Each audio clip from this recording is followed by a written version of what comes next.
and Charlie Kirk's Turning Point USA. We're hearing they may have surveilled as many as 150 different individuals. He is absolutely out of his mind if he thinks he's going to get off with this scot-free. This is a scandal bigger than Watergate. In the marble hush of the Senate floor, a Tennessee voice rose once more. She spoke of shadows in glass towers, of wires and whispers and borrowed powers. 8 senators marked, their phones laid bare, their movements traced through the digital air. A probe named Arctic Frost, cold and deep, where secrets stir and justice weeps. Names like Garland, Monaco, Ray, inked on memos in silent gray. And the question hung like winter's breath: who gave the law the power of theft? Verizon bowed, AT&T stood tall, as subpoena slipped through Justice's hall. A nation watched with wary eyes, as truth and politics entwined in lies.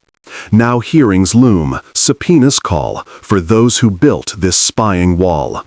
And in the echoes of Watergate's ghost, the cry for one tier of justice grows most. Because if they can watch the rulers of men, what becomes of us, the governed, then? Sure. Thank you. I ask unanimous consent. Senator from Tennessee. I ask unanimous consent to resume the legislative session. Without objection. Thank you, Mr. President. Earlier this month, we discovered one of the worst abuses of government power in our nation's history. The FBI, under President Biden, spied on 8 U.S. senators. I was one of those 8.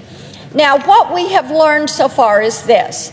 The agency, the FBI, tracked whom we were calling on our cell phones, where we were physically located when we made or received the calls, and how long each call lasted.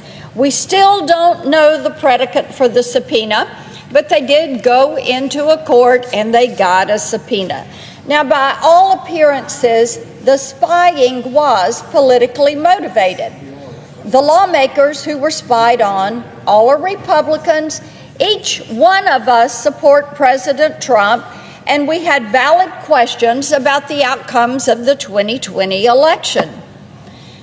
What we also know is that no American should be spied on by their government because of their political beliefs, whether they're a Democrat, a Republican, or an independent. This should not happen. Now, we're all duly elected members of Congress, and Jack Smith and the CR-15 unit at the FBI that did his dirty work for him violated our First and Fourth Amendment rights, the separation of powers, the speech and debate clause, and the Stored Communications Act. If they are willing to do this to us, just imagine what they are willing to do to private citizens who have a different political point of view. What were they doing to the moms and dads that went to school board meetings? What were they doing to pro-lifers? We already know that through the same probe, which was termed Arctic Frost, that the FBI investigated nearly 100 Republican and conservative groups, including the Republican National Committee, the Republican Attorneys General Association, and Charlie Kirk's Turning Point USA. We're hearing they may have surveilled as many as 150 different individuals.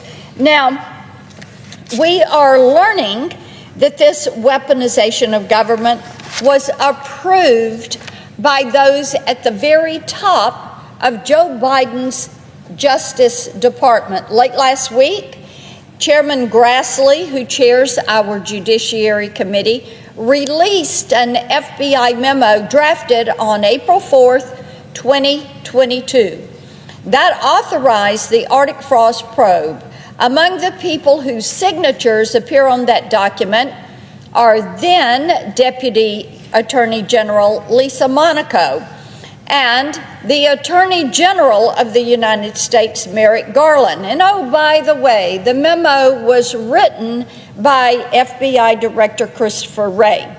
We're only learning about this abuse of power and this weaponization of the FBI because the Trump administration and Republicans are committed to complete transparency and accountability. They're committed to a single tier of justice, not two different tiers of justice.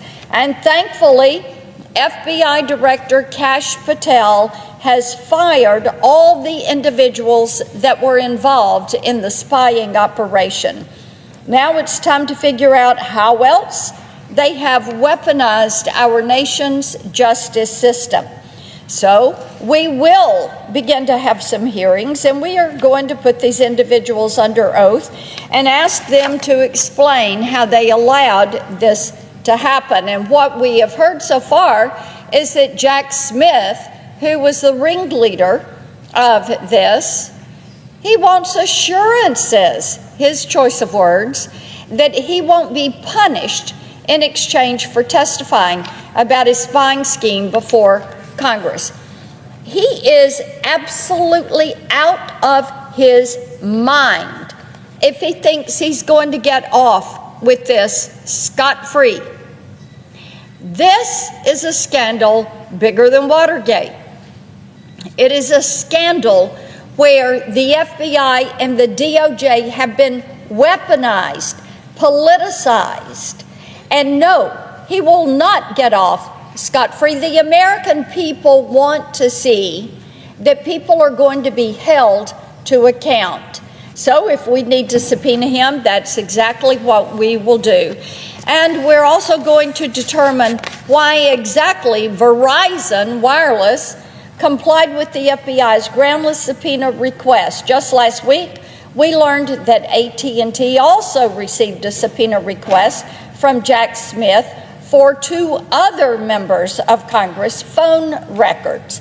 Yet, when AT&T questioned Smith's team about the legality of the subpoena, they apparently backed down and they abandoned the effort altogether. So it's very curious why Verizon just rolled over and went along with this lawless request and didn't move to question and didn't move to quash the subpoena. So we'll get to the bottom of that. It's important to realize Lady Justice is blindfolded. The American people want that one tier of justice, equal treatment under the law, equal access. And we're not going to stop fighting until we can ensure that the weaponization of government that occurred under Joe Biden does not ever happen again.